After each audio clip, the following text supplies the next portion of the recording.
Being an outsider was very much my reality. I am a first-generation immigrant of Nigerian parents, so I grew up with an elderly, a pensioner, who was a white woman who had a very different lived experience from mine. I think that knowing your worth starts internally. Don't attach your purpose and your skills to a vehicle. So many people go into interviews like, with a humility, please, Ola, give me a job. You're not gate crashing. I invited you. What's the maximum of income that you imagine yourself ever earning? You can say these scriptures, but if you're not actually investing in refining, in developing, then don't complain when your income level doesn't rise. Hello, I'm Brenda Emmanus and welcome to the Faith and Finance podcast brought to you by the Pentecostal Community Bank, where we explore how faith shapes the way we think about money, growth, responsibility and impact. On this podcast, we don't just talk about numbers. We talk about mindset, responsibility, stewardship, and the deeper beliefs that influence how we invest, grow, and lead. I'm so delighted to say that our guest this time is Arit Eminue. This extraordinary woman is a founder, consultant, and transformational leader whose work marries purpose, growth, and intentional living. Arit has spent years helping individuals and organizations confront limiting beliefs, particularly around money, value, and personal development. In this conversation, we'll explore scarcity versus stewardship, why we so often invest more readily in material things than in ourselves, and how faith reshapes the way we approach growth, generosity, and surrender. Arit, welcome to Faith and Finance. It's so great to have you here. It's great to be here, Brenda. Now, you're a woman who juggles many balls. Put your career in perspective for us.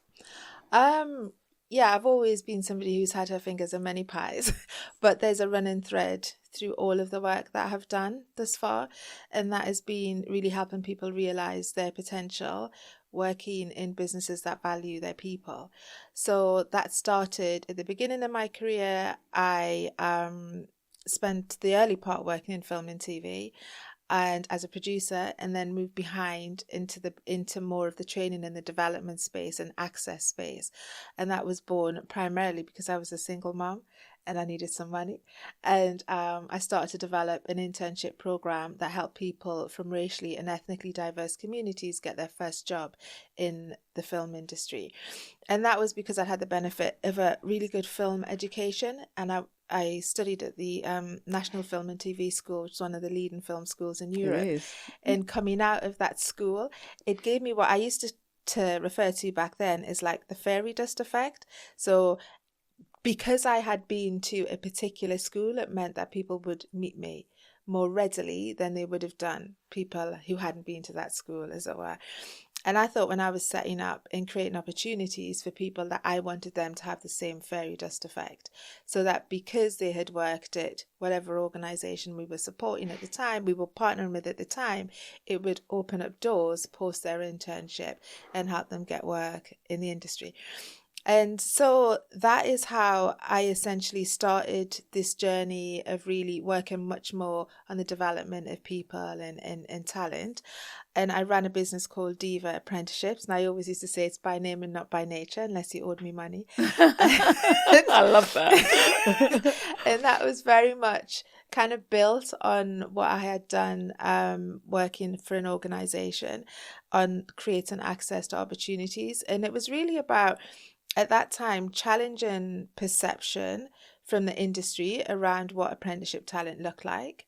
So because it was such a graduate heavy industry and it was very nepotistic, all about who you know and where you went to school and all of that. I wanted anyone that came through Diva to want to be able to challenge their thinking that, oh wow, yes, of course I can, go and work at an organization like the BBC or Universal Music or Warner Brothers, whoever, that I'm worth as much and have as much value as anybody else in that organization, right? But also to start to challenge those organizations and their thinking about what talent look like. So, you don't have to have gone to university to have a successful career, right? So it was about that challenge, opening mindsets, switching mindsets, creating opportunities. And I ran Diva for about 15 years and then exited the business in 2020. that was when I was like at the end, I'd merged the apprenticeship business with another organization, but it takes a while when you're running a business to untangle yourself from that Of business. course, it's So it's personal, probably, isn't it? yeah, as well. And so it was probably around December 2022 where I was kind of, okay, it's done. And alongside that, I set up a consultancy company called All Things People and Talent. So where Diva was very much about helping people get work. Now I work with leaders and managers to help them create those kind of organizations where people can realize their full potential. So I don't want people in your business, and I didn't want people in my business who just rocked up and did a job because they got paid. It's my job to create an environment where they can, there's passion. there's passion where we're all rowing in the same direction and you're playing to your strengths and the environment is conducive to that. So that's the work that I do with leaders. But again, that starts from who you are as an individual has a huge impact on how you show up as a leader. So, and I learned that so much myself as an entrepreneur that it really shows you yourself, really reveals your character, reveals your traumas, and you need to check them so you're not making your past problems, somebody else's present problem, if you want, your past pain rather, today's somebody else's problem. So that's the work that I do right now. I can see how that fuels you wholeheartedly. Now, we're both from the creative industries, and so we share the mutual love of stories and storytelling. And I'm a real firm believer that everybody's story has a lesson for us that we can draw out of. So I wondered about your own story, your early story. What about that motivated you to find yourself in the creative industry, for example, and how that's driven you ever since? So from early, as in like way back. Yeah. Right. Okay. Your so roots. We're going all the way back. The roots that built this gorgeous tree. So I am first generation immigrant of Nigerian parents. So my dad came over here in the late 60s and he docked in Liverpool after coming off the board a ship called the Trammell, and he made his way up to Newcastle, hence the Geordie Lil, some may hear in my voice. So I grew up in Newcastle I split my time between my parents' home. My dad was quite traditional, so he believed that we needed a nanny in the house. So we would spend time with our nanny, who we went on to call Nana.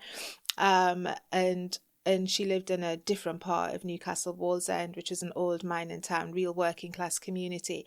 And so when my parents' relationship broke up, my brother and I, we moved in with our nana, and my mum moved to London.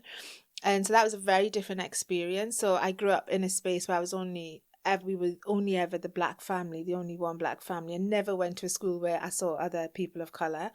So that was very much, being an outsider was very much my reality. And also not growing up in a home where where your parents are there. So I grew up with an elderly, a pensioner, who was a white woman who had a very different lived experience from mine. So in that sense, I've always been isolated and never really fit in. So when I think about the work that I do right now, I can relate to feeling like you're outside, but I also think there's power in being outside. So when I moved to London in my teens, because I was like, I love the community aspect of working in the Northeast. Of growing up in the Northeast, because Northerners are much more friendlier than Southerners. We are, even as a Londoner, I have to admit. We are a friendlier bunch. It's also very small. And so on the plus side, everyone knows everyone's business, and you are taken care of because of that. But on the downside, everyone knows everybody's business. You can't hide anything. You can't hide anything. And there's a tradition which, if you are looking for predictability, that will work for you. And back then it was, you went to, you finished your school, you got a job, and you got married, you had a house, you had kids, and everything was all nice and packaged. But the jobs were limited. It was admin jobs, or at least limited for us in terms of the school that we went to. But in our house, my mum's house, in her traditional Nigerian form, you were the head and not the tail, above and not beneath. You were meant to be first class. So that was the belief system that I grew around. And so I knew I wanted more. And so I came to London to be with my mom, but also to be in a dynamic where there were more people that were like me. But when I got here, I didn't fit in either with the Nigerian community because you're too white, with Black British people in general because my references were different, my creative references, the things that I liked were very different, were not Black enough. So I found, oh wow, okay, so I'm an outsider again in my own community. So I really struggled to grapple with that, if I'm honest, and I don't belong up there and I don't belong down here by what you all are saying. Like, I don't fit in. And so I think for me, I really started to find my identity in the word, because it's not subject to any of anybody else's prejudices, stereotypes. It's really about the root of who I am. But I think from that, what it does, it has given me the ability to navigate spaces in a way that maybe others haven't, because I'm comfortable in who I am as an individual, and my validation is internal. It's not external, because I learned early on that external validation is dependent on the person. Before you, I asked you how you put that into practice. Let me throw a proverb at you. Proverb 4:23 tells us, above all else, guard your heart, for everything you do flows from it. So how would you say your internal beliefs have shaped your external working practice and life practice? Yeah, I would say that scripture in its essence has been really, I guess it reinforces what I said, right? Is because I learned early on that I did not fit in, and I thought that was a bad thing. But I think from spending time in the Word, it's like you're not meant to fit in. We are all meant to be unique, and that actually, and that's all right. But you do have to guard your heart, because I found myself in those early days a bit like a chameleon, trying to take on the identity of, oh, okay, so that's what it means to be this. Okay, so let me be this. And then I'd feel like, well, that doesn't feel like me. It's a bit like David in the Bible, where he was going out to fight Goliath, and he put on all of the armor and went out, and he was like, this doesn't feel comfortable to him. All he needed was a sling and his 5 stones. That was it, because that's what he was used to. So I think for me, it was very much about actually none of what you're asking me to put on to match your idea of what it means in that sense to be a Black woman actually works for me. So let me go back to, and that wasn't, and I say that now, like having, many, many years down the line, but at the time it wasn't like, oh, yes, of course, I'm going to go into the Word and come up with this spiritual enlightenment. It wasn't that at all. It was just a yearning.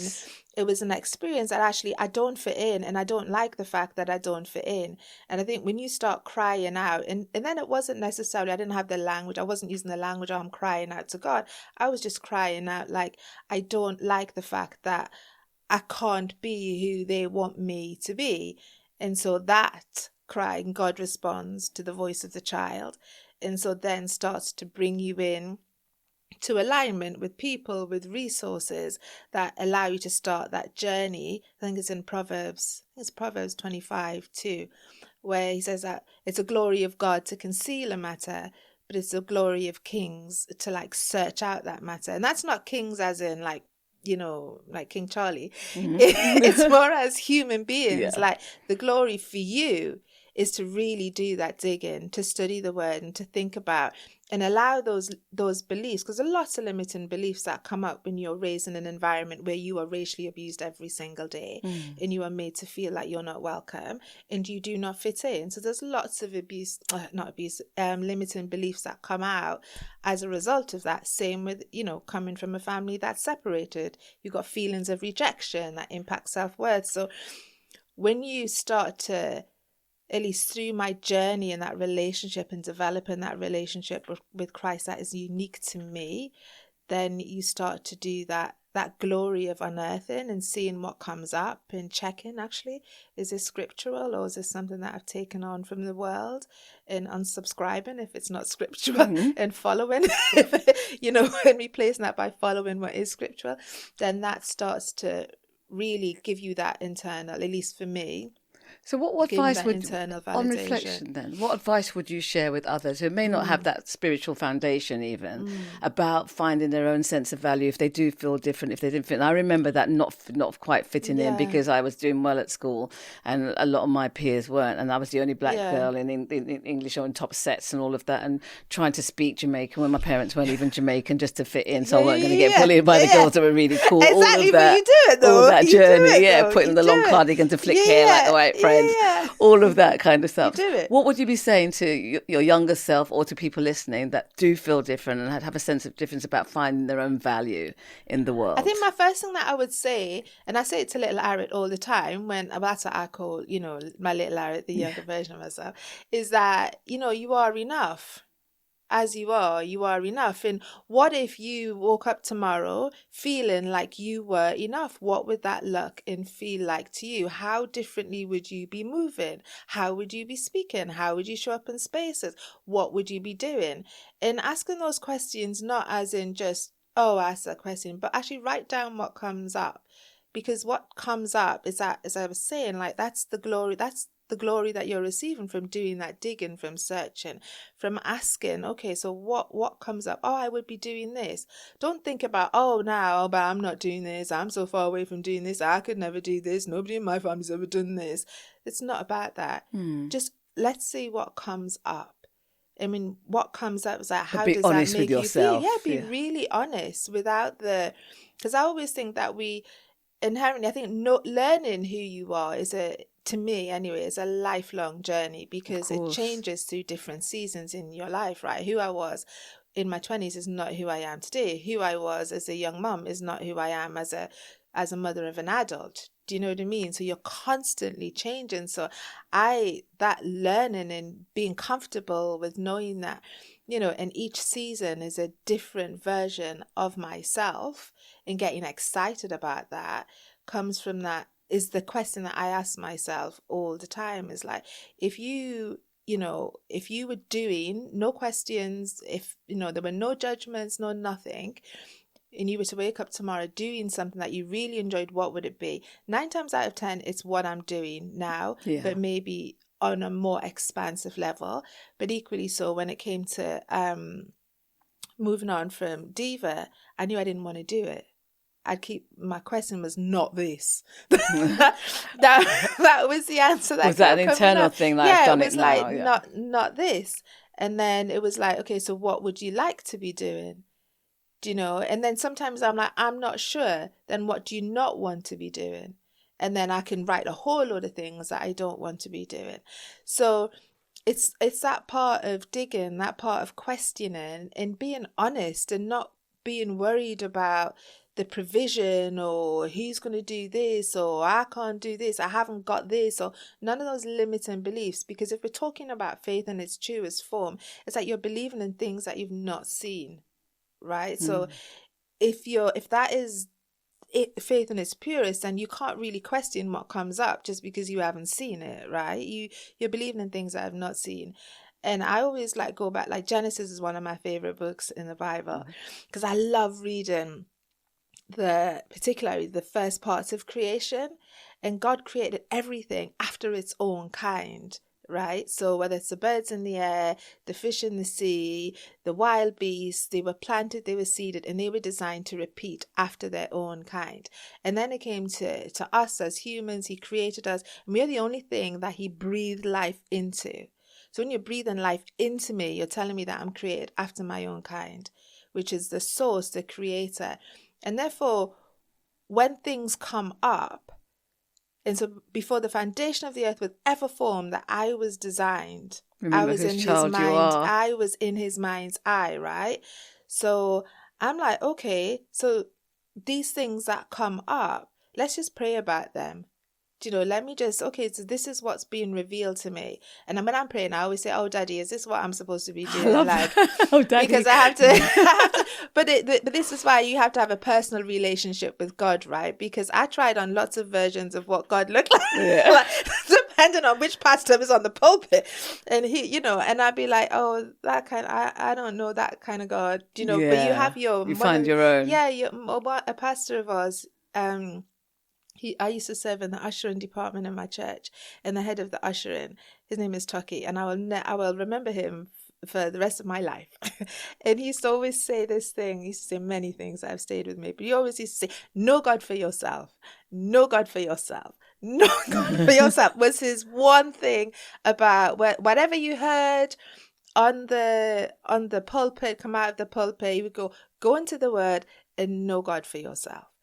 And so for me, so when I say now, I'd be like, "Oh, Daddy, is this," because that's the relationship. That's how I know you as my father. So that's how I address you.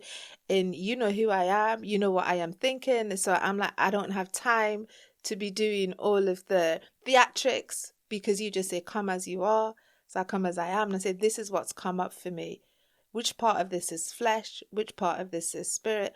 If any of it is flesh, especially at this point in my life, I'm like, just like, take it away, because I only want to be doing what's aligned." So then you start to think differently. Financial wisdom isn't gained by accident. Financial security is not reserved for the privileged few. Getting your money right requires intentionality, practical resources, and education. That's why the Pentecostal Community Bank offers a wide variety of financial literacy workshops, courses, and support to help you get your finances back on track. Find out more by visiting pcbank.co.uk. It's clear from your experience that you now have a very strong sense of who you are and your own personal sense of value. For people listening, how would you ask them or get them to reflect on knowing their worth? For example, if you're going for a job or you are being employed, how do you work out what your value is on a materialistic level? You don't look at it as a materialistic level, because I think that is looking at it from an external perspective. Like, I think that knowing your worth starts internally, right? Because when you tie it to a job, you tie it to a particular outcome. When that outcome's gone, as does your value, right? So, you have a set of skills so my thing is that I will never go hungry, right? Because I know that I have enough skills, I have enough experience, and I have, I am creative by definition, in that I repeat after my own kind. So I am creative, and I have been given the power to get wealth, and nothing that I have should be new to me, in the sense what comes to me should not be new to me, because I was created before the foundation of the earth was formed. So everything is there already. I'm just like, as you go through, you tap tap obviously, kind of thing. Do you know what I mean? Not as frivolous as that, but like, I'm like aligned. If you're in alignment, then the provision comes, right? So I don't hitch myself to the external outcome. So for example, like I knew that I wanted to end my first business, Diva, for a long time mentally, but I was struggling to actually activate that decision, right? To go out there and say it's done, but internally I knew it was done. And the reason why is because a lot of my identity was wrapped up in the business.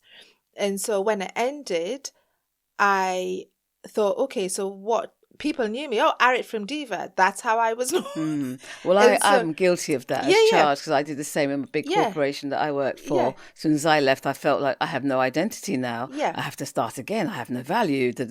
So all that madness in my head. Exactly, because you've intertwined your identity with the vehicle, right? But a lot of us do that. Of course we do. And I was listening to Sarah Jakes Roberts. I can't even remember whether it was a podcast, whether it was a sermon, whatever. I was just listening to her. I was on a walk, and I'll never forget it.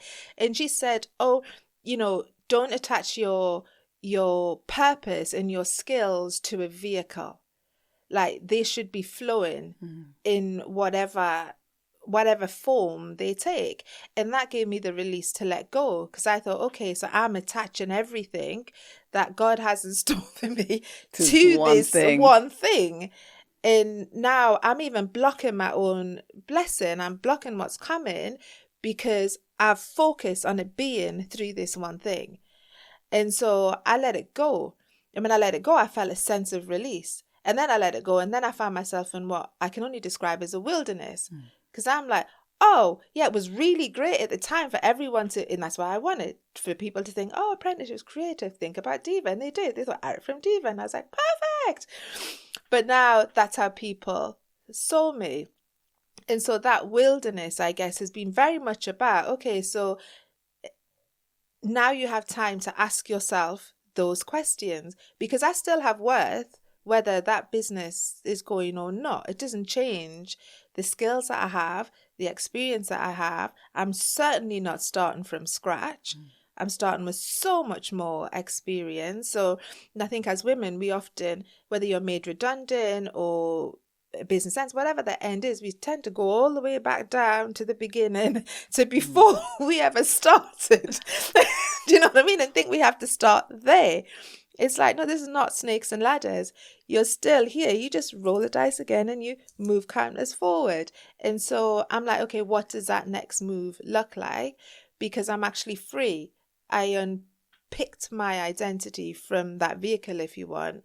And so I'm free. So I wouldn't say, go in there, back to your question, as in thinking materially, think about your skills, think about your experience. And I always used to say to people when I'm coaching them about jobs and careers is that the company you're not gate crashing the door to like get an interview, right? When a company advertises for a job, their business is in pain, right? And this job, this opportunity is designed to release the pressure. And you applied, no one put a gun to your head, you thought, yeah, my skills match up. And I, on the receiving end, as a hiring manager, read it and was impressed and thought, yes, these skills look really good.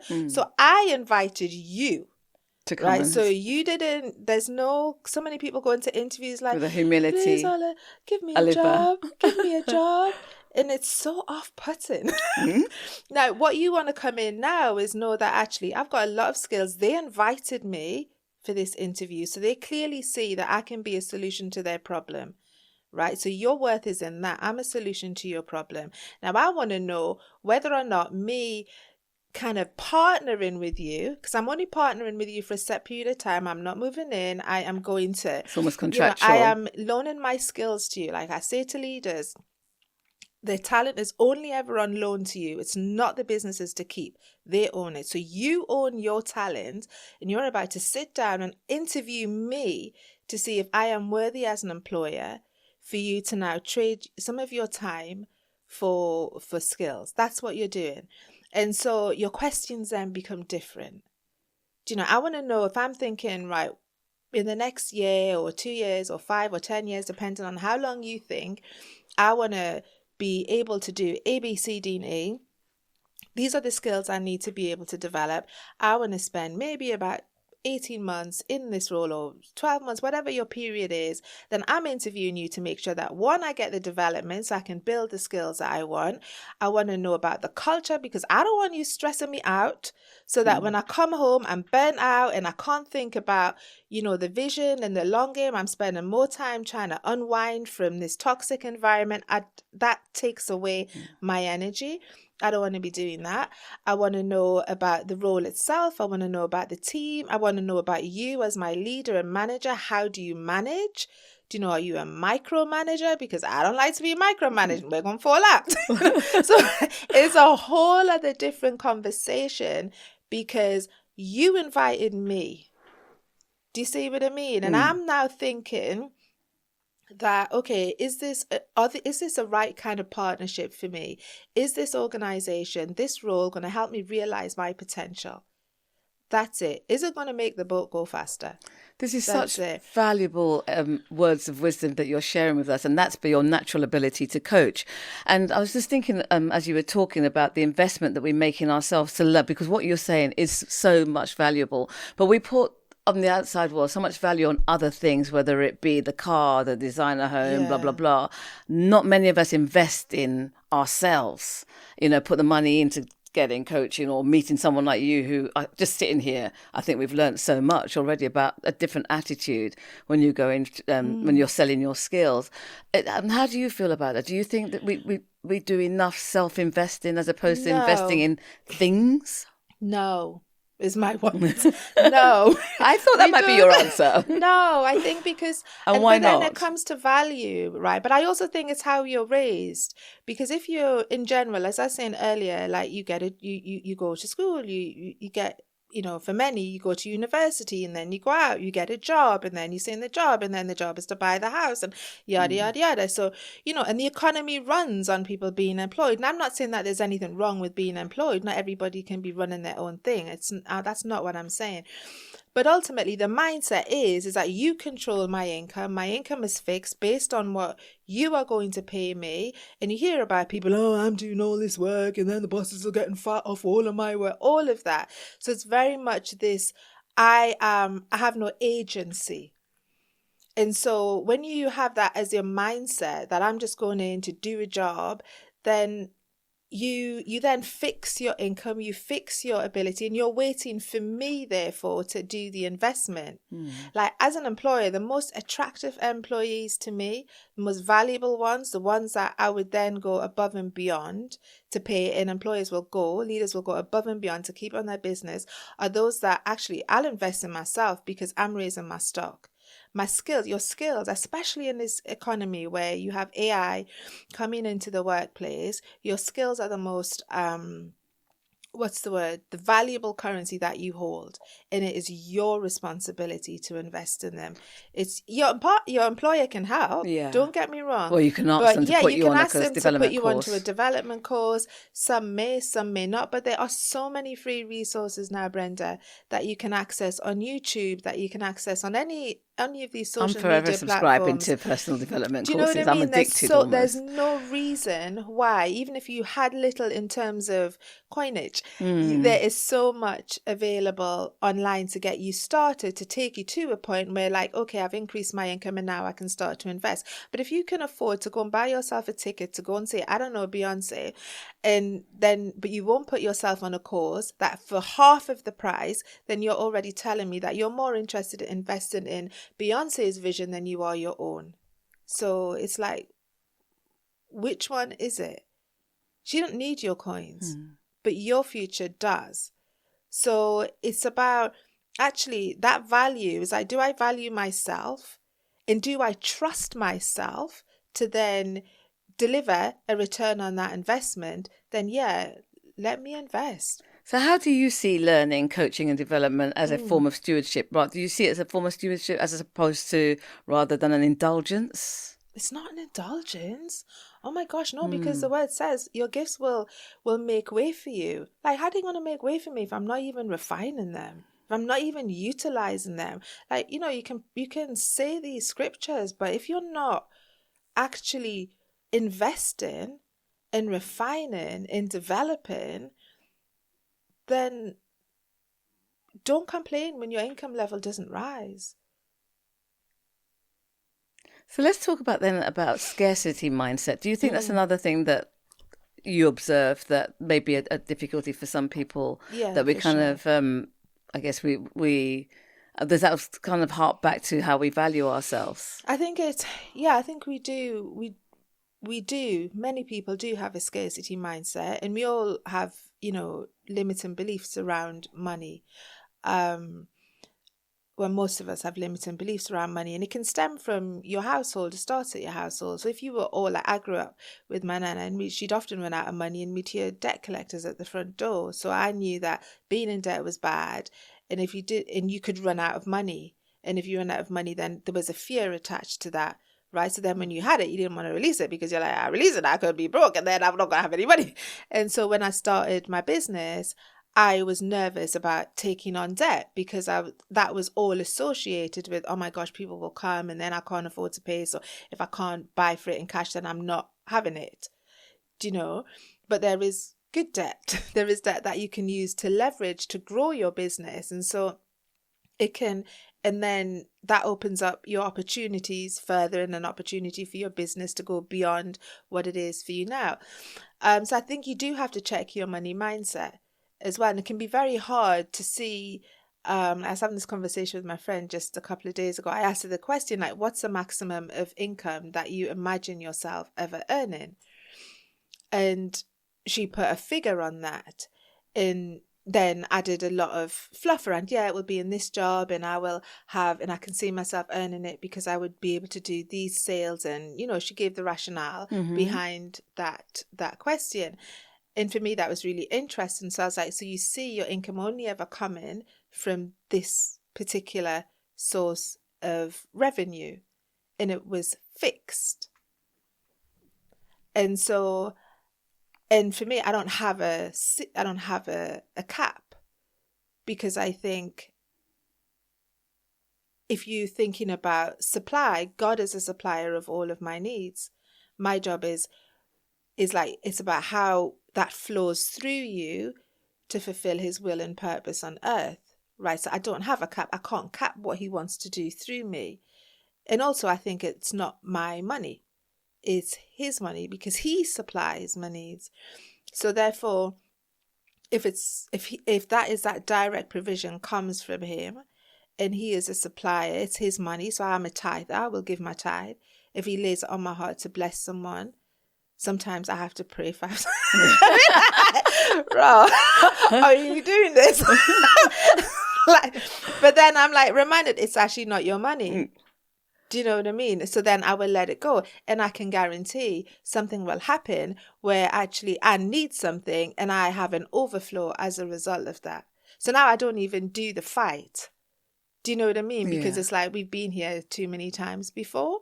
But all your decisions and actions is rooted in a really strong sense of faith, and I can see that.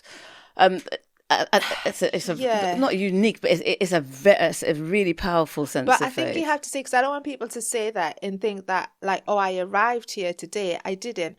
But I did this when I was a single mom and had no money. Right. So when I was on benefits, I would tithe 10% of my benefit. Right. Because I was grateful that I had a flow of income, because I have relatives who don't have that flow of income. So I'm grateful for what I have. So you don't despise small beginnings. And so when you are practicing that loop, when you have small, then when you get more, don't get me twisted. When I had to tithe my income from my business, I'm not saying that I didn't think, but I was like, but you have 10%. That's 10%. That's all. So think about what you have left. So if you can tithe that at 10%, then it changes your level, it changes your mindset. So it raises your aspirations, and it puts your energy. It shifts your energy, because it's very hard for you to imagine spending more than you've ever had. So if you see £1,000 come in your bank account every month, it's very hard to then think, oh, I could never give £1,000 to someone. But if you have 10, then giving 1,000 doesn't, it hits you differently. Do you get what I mean? So I think what our pastor used to talk to us many years ago is that go and place yourself in rooms where you are mixing with people who have the life, or in this might be doing the job or having the business that you aspire to. Put yourself in those rooms, and then not only observing how people are talking and whatnot, but also observe what comes up for you. Because sometimes what comes up for you can be some of those limiting beliefs. It's like, oh my gosh, they're all looking at me like I don't belong here. So my next question, sometimes I'll note them down or remember them, whichever one that stays on my mind the most. And I'm like, is this who God says I am? If it is, then let's pray on that. And if it's not, then let's unfollow. So it's about put yourself, when you have nothing to lose, put yourself in those places. Go to the restaurant that you really think, oh, I have no business to go in there. I'd really love to go to that. Take yourself to that restaurant. And even if all you can buy in that moment is a cappuccino, buy your cappuccino, take time drinking your cappuccino, enjoy your cappuccino, but notice what comes up for you. Because unless you can really start to reframe those thoughts and replace them with who God says you are, then you will always limit what he can bring into your life. It feels like a lot of this is based on a huge mindset shift. What practical advice would you be giving people sitting there thinking, God, I love what she's saying, but I don't think like that. My mind doesn't work like that. And, I only earn 25 grand a year or whatever. Or, I can only tithe so much, or I can only give so much because I don't have that mindset. Just stop dumbing down what you can only do. Like, take out the word only. The fact is, you earn £25,000 a year. Be grateful that you earn £25,000 a year. Be grateful every month when your direct debits are going out to cover your gas, your electric, your rent, or your mortgage, or whatever it is, because it's letting you know that God has provided a roof over my head. I live in a country where, yes, there's gas and electric. Now, we can talk about how expensive it is when companies should be getting the profits out, but you have gas and electric. Be grateful for the fact that, yes, I have managed to pay the school fees or whatever it is. Be grateful for that. So don't despise those small beginnings, and don't discount it with words like, oh, I've only got, oh, I've only done. I have. And I am thankful that I have. Because when somebody's really thankful to you, you want to be around them. You want to give them more. You're like, oh, I love being in her presence. Here she is again with that thank you. But I always feel like when I'm not grateful, I'm like being disrespectful. Do you know what I mean? Like, and also what you're praying about, you can't pray for big things and then be like, oh, but I've only got. Because like, you're double-minded. And a double-minded person gets nothing. You love scripture. Let me show this one at you and you can bounce off it. Psalm 21. I do love scripture. I'm not even going to lie. I love my Bible. I know what to get you for your next birthday. I'm not even going to lie. I really do. I love reading my Bible. Let me give you Psalm 24:1 says the earth is the Lord's and everything in it. So what does it practically mean to steward money rather than possess it, in your opinion? To me, it's to steward is like, okay, so going back to that, what we were talking about earlier, right? About, and I encourage everyone to do this, is spend some time asking yourself, if I woke up tomorrow and I was doing what I loved, right? Like, what would I be doing? What would my living my best life look like for real, right? And then you can start to pick from that. You'll start to see some streams through that. But that stewardship, when you bring it up and you ask the question, like, as I was saying, you put it before whatever you call God. I call him Daddy. You put him before, like, and you meditate on that. Again, you will see other things rise. You will see that, yes, you might want this, I don't know, like, I love to travel, I love to do those kind of things, because freedom and independence and curiosity are my core values, are part of my values. So you'll find that there's an alignment in terms of the work you want to do and the things that bring you joy. Going back to what I said earlier about how, when you ask that question, if I woke up tomorrow in my dream job, doing what I enjoyed, or my dream career, my dream life, however you want to phrase it, see what comes up. Then offer that up again to God in prayer. Like, is this which part of this is flesh? Which part of this is you? And then you keep asking, you keep seeking, going back to, I think it's Proverbs 25 too. You keep going back to that scripture. So you're unearthing, because it's the glory of God to conceal and it's the glory of you to, like, search and understand, right? And so when that comes up, you know that what comes through you is for that vision. Because if it's in alignment with his will, he will provide the provision. Right. So when that comes, your job is to steward that. So if you say it's a blessing to be a blessing, I want to be a blessing. And then he lays it on your heart to go bless Brenda with something or other. And you're like, but I was going to buy this with that. You're a steward. You asked me to make you a blessing. And now I'm saying, go bless her. And now we're having this whole debate over whether Brenda should be blessed. Just release it. Because when you give, it's given to you, pressed down, rolling over. You can't outgive God. So where do you think believers most struggle? Is it believing that God will be the provider, or taking responsibility, knowing that they do have a responsibility? I think it goes back to we are in this world, but we're not of it. I think sometimes we become of the world. So we're one foot in church on Sunday, and then we're other foot in the world Monday through to Saturday. And you can't do both.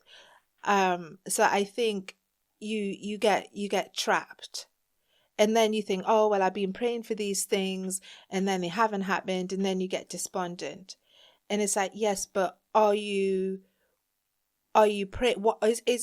words lining up with your prayer.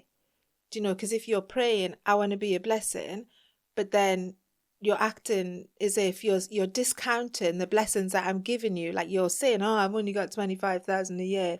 I've only got this. I can only tithe this.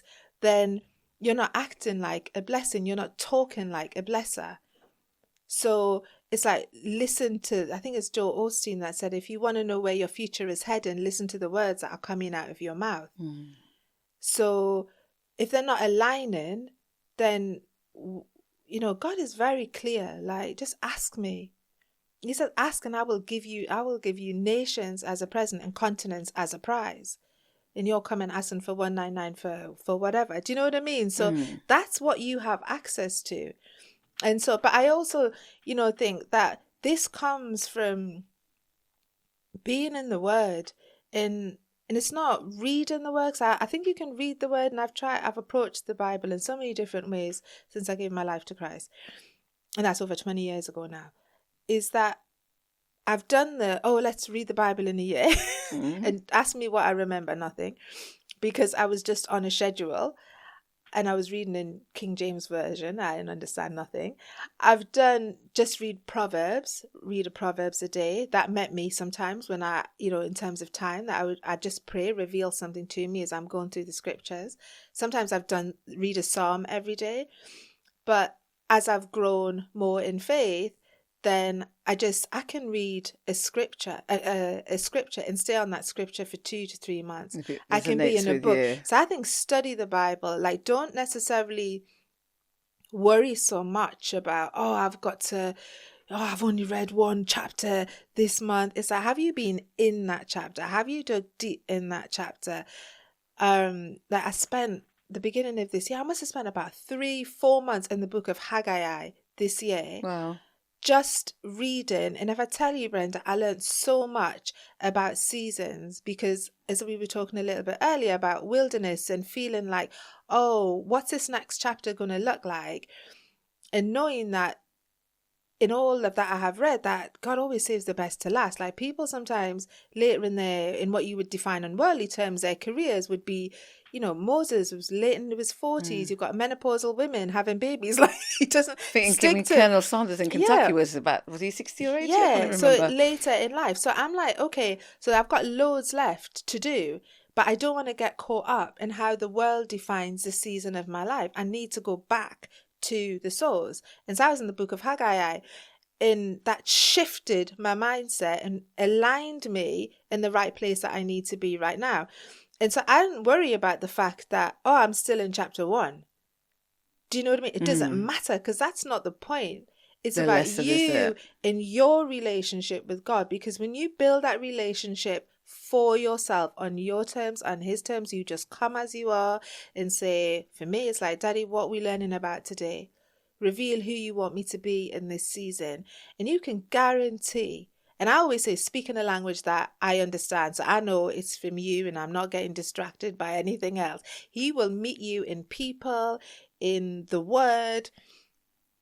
And that's where it starts. And then over time, you start to build and your mindset starts to change. And then you'll reach another season and then you'll be in another wilderness. And it's like, okay, we're going back deeper in. And it's cyclical. So I don't want people to think, I'm not where she is. No, because this is like, as long as I have been a believer. And there's been times when I've been a believer and I'm like, oh my gosh, I haven't read my Bible for like the last month or whatever in the way that I used to. Then that's all right. But I might be listening to the word. Do you know, I might be on a walk and I've got a message playing. So however you get the word in you, you've always got... And it's very personal, isn't it? Yeah, it's very, very personal, but I can guarantee he will meet you where you're at. So, I don't want people to leave and think that there's no hope.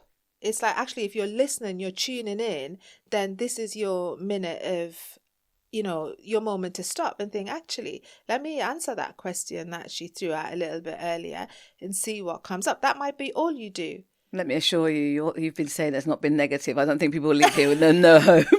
But before, let me ask you. No, I mean, like, they leave there and thinking, oh, no. Because some people can receive information and then limiting beliefs kick in, and that lack of self-worth kicks in, and you think, oh, I'm never going to be like that. You should not be like me. Please, there's only one me. But never like, oh, yeah, that's all right for this person. It's not going to work for me. Trap. But even if that is what you're thinking, is that of God? Bring that up. Is that, why? Get curious about that. Oh, okay. Why did I think that? What was about what you said that I felt that this was not going to be about me? And if that thought were not true, how would I feel?